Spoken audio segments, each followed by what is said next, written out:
Imagine selling someone a worthless piece of paper, pocketing millions, and then going to jail for less time than most people spend on a lease.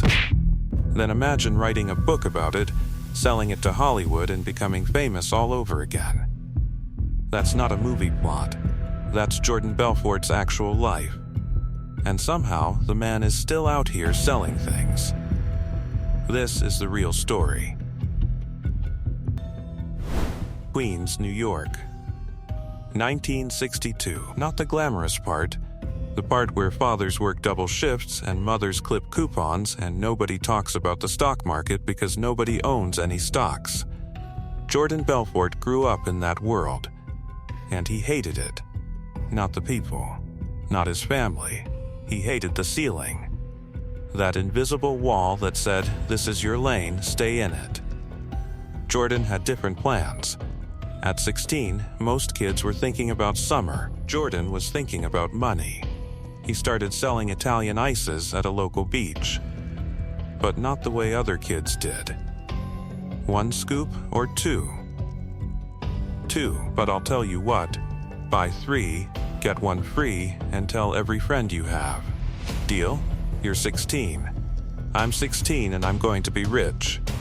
You want the ice or not? By the end of that summer, he had made $20,000. At 16. In cash. He enrolled in dental school after college. First day, the dean addressed the students directly. If you came here to make money, choose another career. Dentistry is a service profession. Jordan stood up, picked up his bag, and walked out without looking back. Not because he was reckless, because he already knew the money wasn't in teeth. The money was somewhere else. He just hadn't found it yet.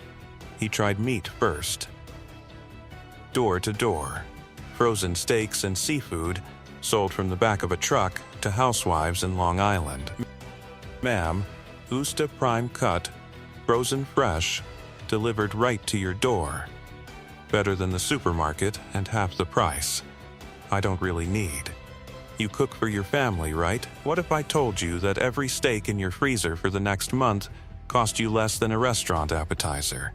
How many can you bring? He was moving $100,000 in product a month before the whole operation collapsed under bad logistics and unpaid invoices. The business failed. The product was gone. But Jordan walked away with something more valuable than any steak he'd ever sold. He discovered that the product didn't matter. He could sell anything to anyone. Not because he was pushy, because he made people feel like saying yes was their own idea. He landed a job at L.F. Rothschild, a legitimate Wall Street brokerage. Suits, rules, salary, structure. He absorbed everything, how markets moved, how brokers pitched, how money actually flowed on the trading floor. Then, Black Monday hit, October 1987. The markets collapsed in a single day. Phones stopped ringing. Desks cleared out. Jordan got laid off along with hundreds of others. But while everyone mourned, Jordan noticed something. In the wreckage of the crash, one corner of the market was completely untouched. Penny stocks. Tiny, obscure companies trading for under $5 a share. Nobody on Wall Street touched them. They were considered garbage. Jordan saw a different number. 50% commission on every sale. He picked up the phone the same afternoon. "Mr. Thompson, I'm calling you about a company most Wall Street firms haven't even looked at yet. It's small, yes, but that's exactly the point. The big money isn't made when everyone's watching. It's made right now, in the quiet, before the crowd figures it out. I can get you in at 80 cents a share. When this moves, and it will move, you'll wish you'd bought more. How many shares are we talking? How much do you want to sleep well at night? First call. $4,000. Closed in under 8 minutes. Jordan didn't want a job anymore. He wanted an army. He partnered with Danny Porush, loud, wild, completely unqualified, and one of the best closers Jordan had ever heard. Together, they built Stratton Oakmont. The name sounded like a bank that had been operating since the 1800s. In reality, it was a strip mall office in Long Island with mismatched chairs and a fax machine held together with electrical tape. Jordan didn't hire brokers. He hired hunger, bartenders, bouncers, college dropouts who'd never read a prospectus but could talk to anyone about anything. He built a training system called straight-line persuasion, a technique designed to bulldoze hesitation and walk a prospect from hello to wire the money in a single, unbroken conversation. Within months, the sales floor was electric. Phones never stopped. Orders never stopped. The money never stopped. But here's where the story turns dark. Stratton Oakmont wasn't just selling stocks. They were manufacturing the value of those stocks themselves. Here's how the pump and dump worked. And yes, it really is as simple as it sounds. Step 1. Buy massive amounts of a worthless company's shares at almost nothing. Step 2. Have your entire sales floor call thousands of ordinary investors, retirees, teachers, veterans, and hype the stock relentlessly. This is the opportunity of a decade. Get in now before Wall Street wakes up. Step 3. The demand you artificially created drives the price up. Step 4. Jordan and his partners quietly sell all their shares at the peak. Step 5. The stock crashes. The investors lose everything. Stratton keeps the millions.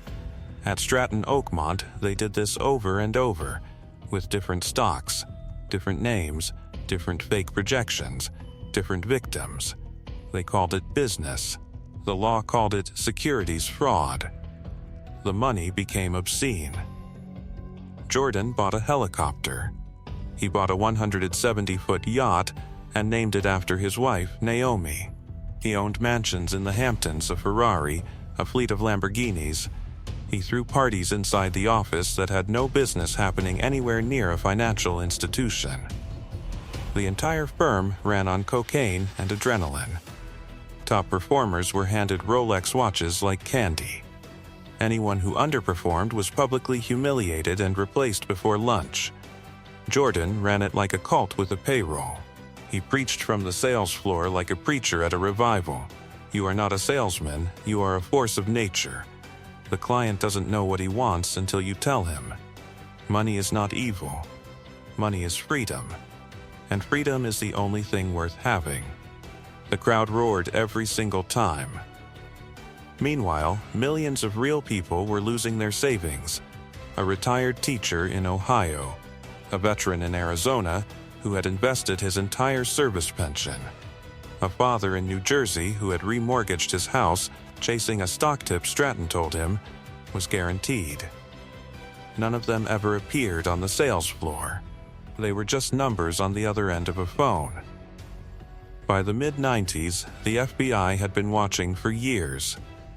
Agent Gregory Coleman had built a paper trail that stretched from Long Island to Switzerland to the Cayman Islands. Former employees were flipping. Some had been caught in unrelated fraud. Others were simply tired of waiting for bonuses that never came. They wore wires. They recorded calls. They handed over evidence in folders and on hard drives, and in one case on paper stuffed inside a jacket pocket at a diner in Queens. October 1996.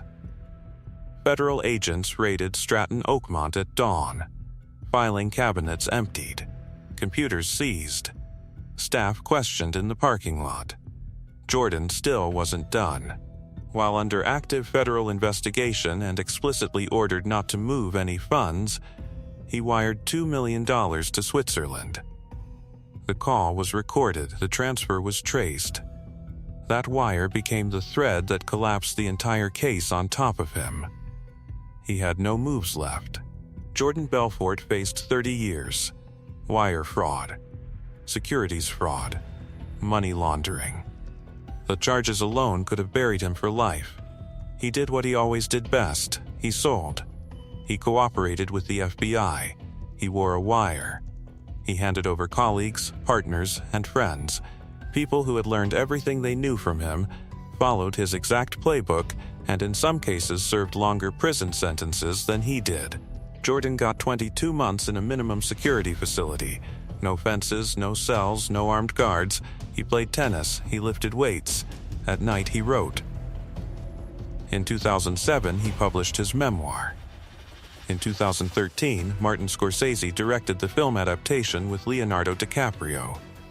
Box office smash, award nominations, global fame. The court ordered Jordan to pay $110 million in restitution to his victims. To this day, a fraction has been paid. The rest lives in offshore accounts and legal structures that have proved untouchable. Jordan Belfort is a motivational speaker now. He charges tens of thousands per appearance to teach sales ethics. He uses the name The Wolf like it's a brand, not a verdict. Over 1,000 investors lost their money. Most never recovered it. No book deal. No film. No speaking tour. Just the debt. Jordan once said, "I was motivated by greed." But show me someone who isn't, and maybe that's the most honest thing he ever said. Not because greed excuses what he did, but because we keep buying tickets to the show. We didn't want justice. We wanted the story. And he knew that. He always knew that. He was selling us, even then.